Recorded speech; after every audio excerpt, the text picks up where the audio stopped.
Welcome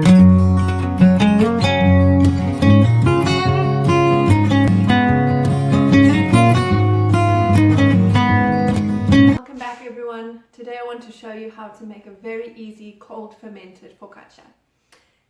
For this recipe you will be needing about a kilo of either bread flour or all-purpose flour. You want a high gluten flour, high protein flour, and you will need about 4 grams of instant yeast and about 20 grams of salt. If you want to add olive oil, you're welcome to do that. If you want to add herbs, you're also welcome to do that. I tend to add all of those extras at the end, but it's very much up to you. And over here I have 800 grams or 800 milliliters of ice cold water. Right, I'm going to show you how to mix the basic dough, and then I'm going to be working with a dough which is over here, which I mixed last night and which has been cold fermenting in the fridge overnight. So let's get started. As in my previous video, I'm going to add the dry ingredients in, so the salt in first, mix it into the flour, make sure it's very nicely dispersed, well dispersed, and then we are going to add the yeast in as well. So remember, you're just making sure that you are keeping the yeast and the salt separate and the flour is acting as the barrier between the two. So very nice and easy. And we're just going to pour the ice cold water on top of that.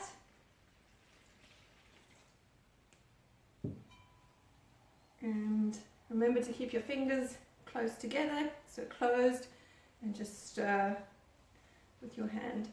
Now, depending on where you are in the world, your flour will have a different absorbency rate. And you may want to add more water or even a bit less water than the recipe that I'm using today. So for instance, in South Africa you could easily add maybe 90% of water or even 100% sometimes, whereas at the moment I'm only using 80% and I'm baking in Canada at the moment. So what we are doing is just making sure that all the dry bits disappear. So keep mixing, rotating, pretend like you're a stand mixer, or if you have a stand mixer, by all means just chuck it all in there and let it do its thing. I'm just going to keep rotating. You can really see it's all coming together very nicely now. And you can see it's quite a wet dough, which is what we want. If you want to have a very nice and light and airy focaccia with lots of bubbles, you do want a slightly wetter dough, but just remember to keep in mind the protein content, so the gluten in your flour, and then also where you are in the world and where you're baking.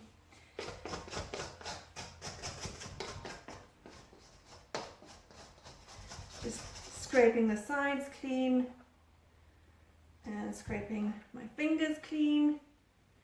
Remember that little bit at the bottom that always stays hidden, a bit of flour there. Always make sure to incorporate it. And super easy. We're not looking to work gluten. We are literally just making a very, very basic dough with no dry bits. It can be lumpy. It can have very, very basic gluten strands, like little lines and strands, and that's perfectly fine. The magic will happen overnight in the fridge while we're sleeping. The dough will do its thing.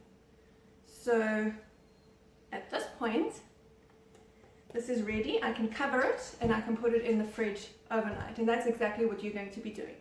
Next, I'm going to show you how to use the very same dough. So it's exactly the same dough, except that this one has been fermenting overnight. So give me a few seconds to clean my hands and we'll get cracking with the dough. See you now.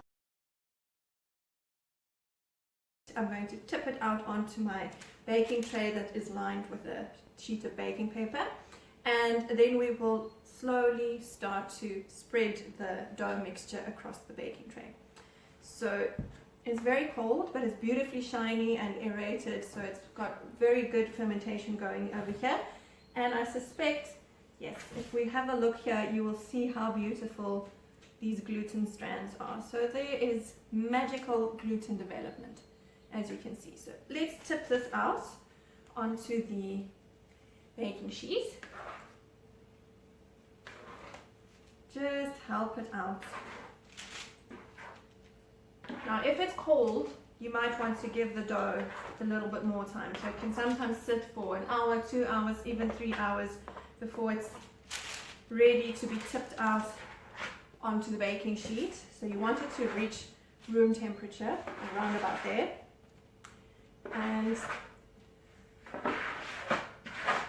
And then you will tip it out. So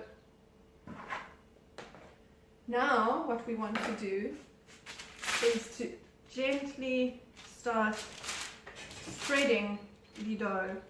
Move this to the center so you can see nicely. Spreading the dough all over the baking sheet.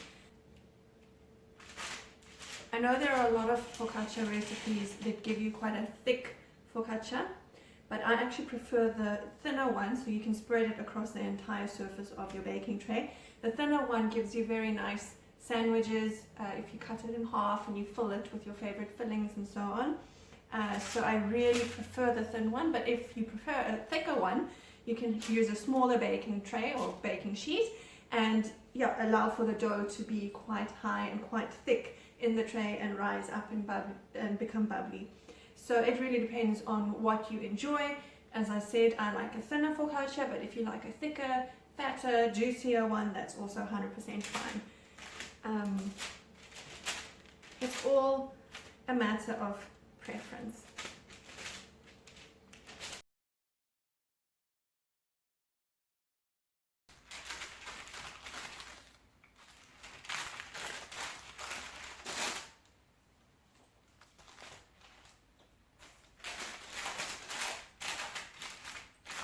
And there we have it.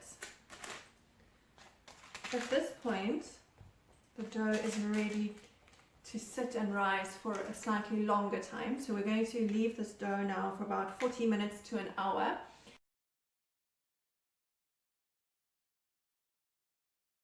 This dough has been rising for an hour and it is beautifully airy and light and bubbly and shiny. So the fermentation is gorgeous. And now it's time to top our focaccia. So we're going to be using some olive oil, some garlic, a little bit of salt and some rosemary. But you guys can be creative with your toppings as well. Some people like to put vegetables or onions or colorful veggies and make a sort of a beautiful pattern. So you can really be creative with your focaccia toppings. I like to keep it quite simple because then once I use it and I slice it and I put fillings inside, I can add additional flavor that way too. So the outside is actually quite simple, so the toppings are simple, and then the fillings can add additional flavor. So without further ado, let's grab our olive oil, and you can always be nice and generous with your olive oil. You just drizzle across the top. Beautiful. Don't be shy. I'm going to grab my garlic. So this is quite chunky, the pieces, and I'm just going to scatter it all across the top. Some people don't like garlic, so then leave it out, but I really like a bit of garlic on the focaccia. It's a matter of preference. Some rosemary.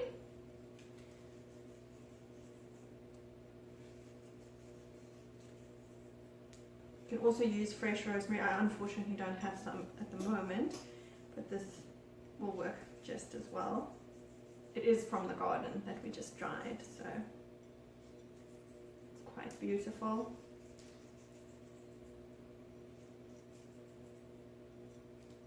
And then just a little bit of salt across the top as well.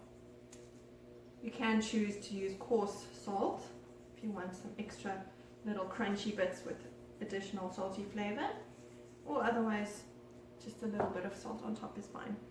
And then we're going to use our fingers to create those beautiful focaccia dimples that are so characteristic to this flatbread. And we're just going to do this, pressing in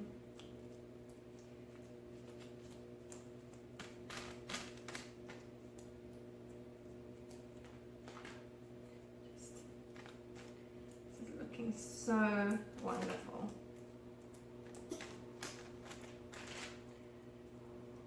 And as it bakes in the oven, the oil will actually move about across the surface and you'll get a golden, beautiful crust. So I'm going to pop this into the oven, and in about 25 to 30 minutes, we'll take it out, we'll have a look at this gorgeous focaccia.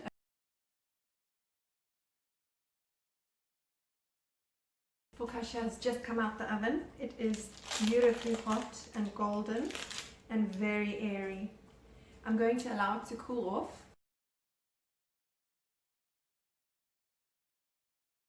Isn't that worth having for lunch?